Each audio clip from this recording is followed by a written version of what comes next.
Урматтуу Москва шаарындагы мекендештер, эгерде сиз жакын арада Казакстанга чыгып келүүнү ниет кылып жатсаңыз, сизге тажрыйбалуу дастыккан айдоочу Бакыт мырзаны сунуштайбыз. Биздин Альфард заманбап унааларыбыз сиздердин кызматыңыздарда. Узак жолдо сиздер үчүн ыңгайлуу жана кенен алдын ала документти кара тизмеден текшеребиз. Мөөнөтү өтүп кеткен документтерге жардам беребиз. Биз пересадкасыз өзүбүз түз алып кирип чыгабыз. Биздин дарек метро проспект Мира 39А. Толук маалыматты бул номерден алыңыздар. +7 977 852 0081. Саламатсыздарбы урматтуу Чалкан медиа каналынын көрөрмандары, өлкөбүздө алынган акыркы сааттагы жаңылыктар менен сиздерди тааныштырабыз. Акчол Махмудов Власов менен боло турчу беттеш алдында билдирүү жасады. Кыргызстандык балбан Акчол Махмудов Иван Поддубныйдын Балбандар лигасынын мелдешинде россиялык Роман Власов менен күрөшөт. Спорттук иш-чара 26 апрелде Казакстандын Алматы шаарындагы спорт ордосунда өтөт. Махмудов менен Власов грек-рим күрөшү боюнча 77 кг салмакта күч сынашышат. Акчол Махмудов беттеш алдында соц тармактагы баракчасы аркылуу билдирүү жасады. Роман Власов экөөбүздүн кармашуубуз тарыхый окуя болорун билем. Андыктан күрөшкө өтө жоопкерчилик менен чыгып жеңиштелип кетүү үчүн колдон келген аракеттин баарын жасайм. Карьерамдагы бул маанилүү учурга күбө болуп жатканыңар мени абдан кубандырат, деп жазган балбан. Белгилей кетсек, Акчол Махмудов грек-рим күрөшү боюнча дүйнө чемпиону жана Олимпиада оюндарынын күмүш байгесинин ээси. Ал эми Роман Власов дүйнөнүн 3 жолку жана Олимпиаданын 2 жолку чемпиону.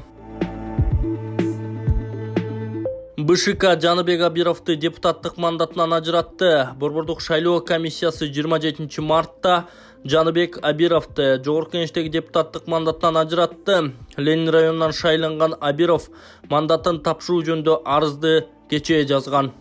Ал анын катышуусундагы мушташ коомчулук арасында кызуу талкуу жаратканын, кызматын мындан ары аркалоого моралдык укугу жок экенин белгилеген. Эскерте кетсек, 12 март күнү депутат Жаныбек Абиров ГБРдин кызматкерлерин сабап салган. Жабырлануучу улуттук госпиталга баш сөөгү жабыркап түшкөн.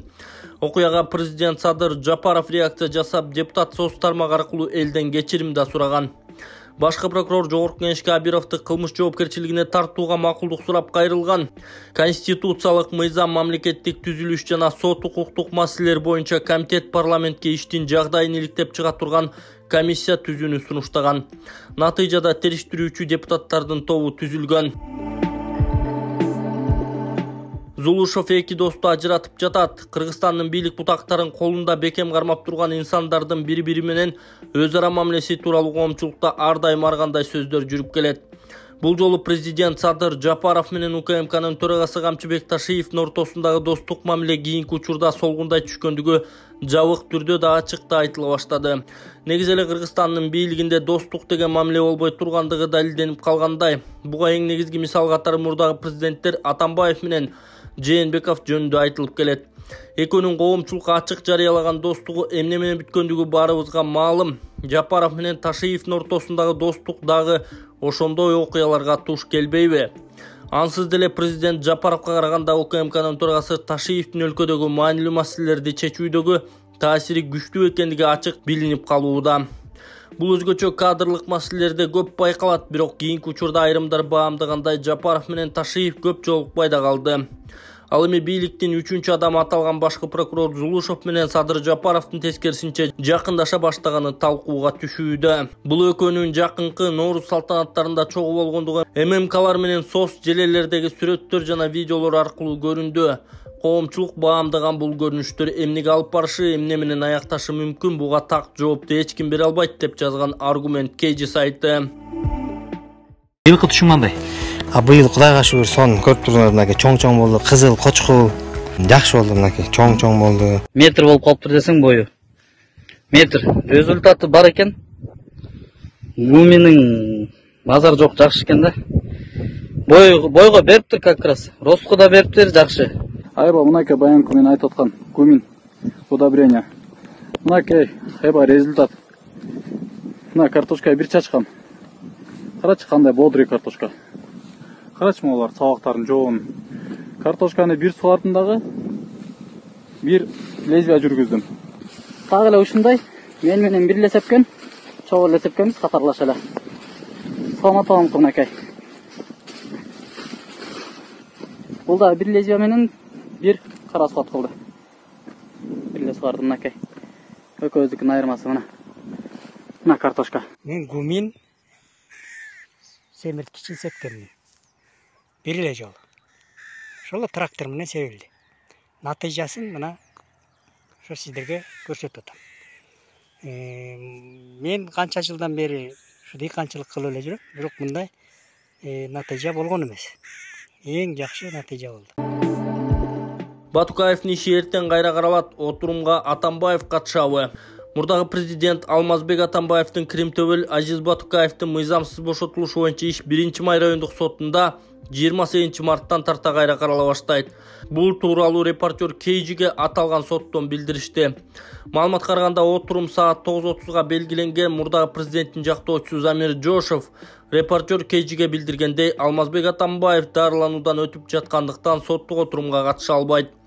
Атамбаевдин дарылануусу качан аяктап жана качан келери азырынча белгисиз. Ошондой эле Жошев Атамбаевдин катышуусусуз соттук процесс карала берерин же кийинкиге калтырыларын сот чечерин билдирди. Эскерте кетсек, 13 февралда мурдагы президент Алмазбек Атамбаевке козголгон Кримтөбөл Азиз Батукаевдин мыйзамсыз бошотулушу тууралуу иш боюнча буга чейинки сот өкүмдөрү жокко чыгарылып, иш 1-май райондук сотуна кайра кароого жөнөтүлгөн. 14 февралда 1-май райондук соту Алмазбек Атамбаевке дарылануу үчүн чет өлкөгө чыгууга уруксат берип, ал абактан чыккан. 15 февралда ал Испанияга учуп кеткени кабарланган. Азиз Батукаевдин бошотулушу боюнча иш 2019-жылы Атамбаевдин экс-президент макамынан ажыратылышынын себептеринин бири болгон. Экс-президент макамынан ажырагандан кийин ИИМ Атамбаевди бир нече ирет суракка чакырган, бирок ал суракка келбегендиктен аны кармоо боюнча 2019-жылдын 7-8 августунда Кой Таш атайын операция уюштурулган. Натыйжада Атамбаев кармалып, Кой Таштагы окуя боюнча ага иш ачылган, учурда ал сотто каралууда. Азиз Батукаевдин бошотулушуна байланыштуу иш боюнча Атамбаев 11 жыл 2 айга эркинен ажыратылган. Клара Сооронкуловага пневмония деген диагноз коюлду. Бийликти күч менен басып алуу максатында массалык башаламандык уюштурууга аракеттенген деген айып менен Бишкек СИЗО 1-де камакта жаткан Конституциялык соттун экс-судьясы Клара Сооронкуловага соттук териштирүүнүн медициналык бөлүмүнүн дарыгерлери пневмония диагнозун коюшту. Бул тууралуу активист Ольга Турханова Facebook баракчасына жазды. Эскерте кетсек, 2022-жылы 22 октябрда Кемпирабад суу сактагычын коргоо комитети түзүлгөн. Анын курамына активисттер, саясатчылар жана депутаттар кирген. 23 октябрда массалык тинтүү иштери башталып, 20дан ашык адам кармалып, алар 48 саатка камалган. Жапаров акча тараткан жок. Муфтий 150 000 сом боюнча кеңеш берген эмес, төгүндө. Кыргызстандыктарга 1-Аймайгүл Жапарова орозого карата акча таратат деген маалымат жалган, ага ишенип алданып калбоого чакырабыз. Мындай төгүндөнү президенттин администрациясы таратты. Анда маал менен Айгүл Жапарованын аттан жасалма аккаунттар ачылып, чындыкка кошпогон маалыматтар жайгаштырылып жатканы айтылган. Бул баракчалар Айгүл Жапаровага таандык эместигин эскертишип, жалган маалыматка ишенбөөгө, алданбоого чакырышты. Ал арада Кыргызстан мусулмандарынын дин башкармалыгынан муфтий күнүнө 150 000 сомдон кантип киреше тапса болорун айтты деген маалыматтын дагы калп экенин билдиришти. Буга чейин да социалдык тармактарда президент Садыр Жапаров ар бир үй бүлөгө 15 000 сомдон таратып жатат деген маалымат тарап, аны да президенттик администрациядан төгүндөшкөн.